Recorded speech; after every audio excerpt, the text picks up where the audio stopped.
Steven Seagal, le crépuscule d'une icône ou l'art de l'esquive, l'invincibilité de celluloïd face au mur du réel. Au cinéma, Steven Seagal est une force de la nature, un tank inarrêtable qui traverse les explosions et les rangs ennemis sans jamais ébouriffer son éternelle queue de cheval. Mais que se passe-t-il lorsque le générique de fin défile et que les chorégraphies millétrées laissent place à l'imprévisibilité d'un véritable défi ? Depuis des décennies, une rumeur persistante circule dans les dojos et sur les plateaux de tournage. Dès qu'il s'agit de prouver son efficacité martiale hors caméra, le maître de l'aïkido préférerait la fuite à la confrontation. Nous avons tous en tête l'image du héros invincible, mais aujourd'hui, nous allons soulever le voile pour scruter le véritable Steven Seagal. Récemment, un entretien avec Jesse Camp a apporté un éclairage fascinant sur cette dualité. Interrogé sur les nombreux défis qui lui ont été lancés, Seagal a répondu avec son flegme habituel. Quand les choses sont devenues sérieuses, personne ne s'est présenté pour se battre.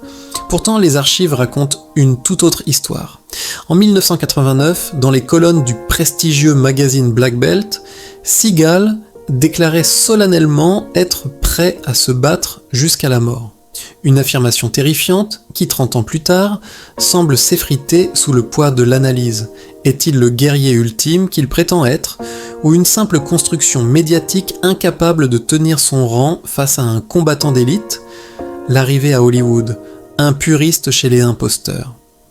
Le parcours de Steven Seagal commence par une saga de contrastes saisissants. Revenant du Japon, avec un bagage technique réel en aïkido, il débarque à Hollywood avec un mépris non dissimulé pour ce qu'il appelle l'approche fast-food des arts martiaux en Amérique. Se voyant comme un puriste égaré dans une époque de charlatan, il n'a jamais hésité à exprimer son dédain. Ses premières interviews étaient tranchantes, presque provocatrices. Il critiquait ouvertement la filmographie de Chuck Norris, balayait d'un revers de main l'efficacité du karaté full contact et allait jusqu'à nier l'existence historique des ninjas. Cette assurance suprême, perçue par beaucoup comme de l'arrogance pure, a posé les jalons d'une série de conflits publics qui allaient ternir sa réputation. En s'attaquant à des piliers comme Bruce Lee ou Chuck Norris, Seagal ne faisait pas que donner son avis. Il fracturait la communauté martiale, provoquant des débats qui allaient bientôt se transformer en confrontation directe. La colère de Bob Wall est la naissance des 12 salopards. L'arrogance de Seagal finit par franchir une ligne rouge lorsqu'il s'attaqua à l'héritage de Bruce Lee et à la crédibilité des combattants américains. Bob Wall, figure respectée du milieu et ami proche de Chuck.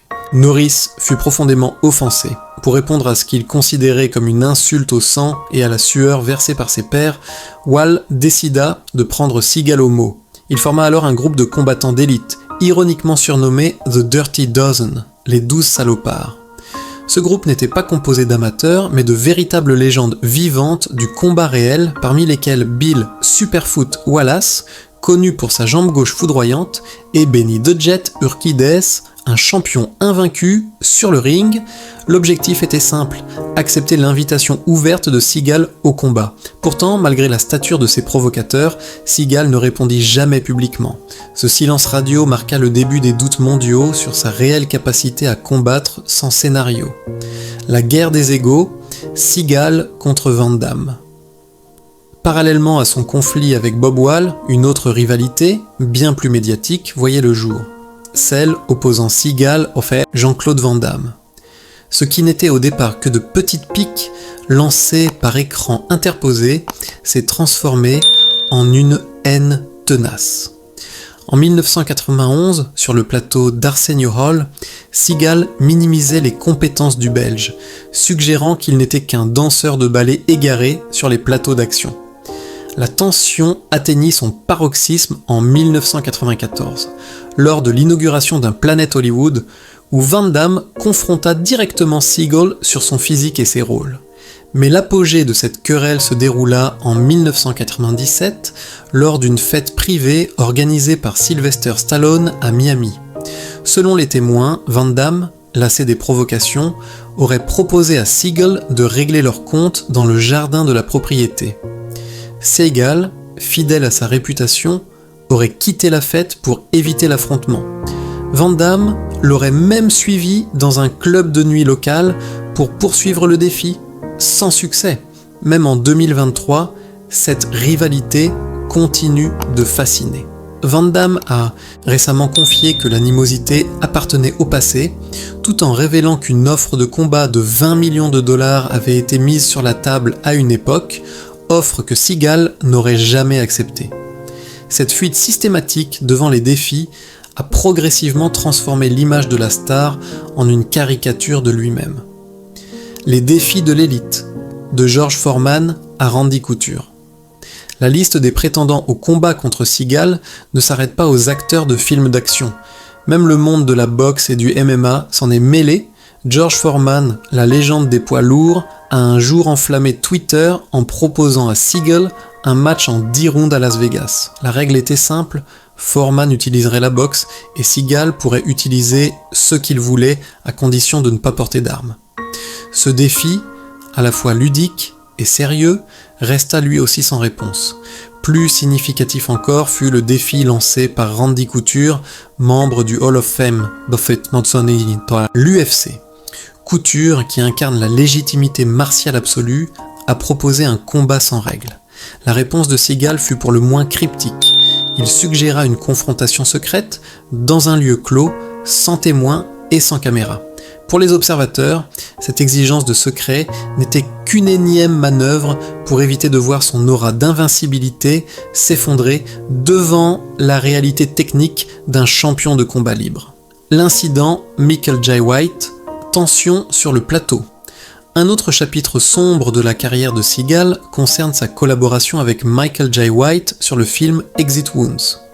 White, qui est une véritable ceinture noire dans 7 disciplines différentes, a souvent évoqué l'attitude problématique de Seagal sur le tournage. Les rumeurs de tension extrême et de quasi-confrontation physique ont circulé pendant des mois. Seagal, jaloux de la vitesse et de la technique réelle de White, aurait tout fait pour minimiser son impact à l'écran. Ce comportement a fini de convaincre la communauté martiale que Seagal souffrait d'un complexe de supériorité masquant une profonde insécurité. Épilogue, l'importance de l'authenticité.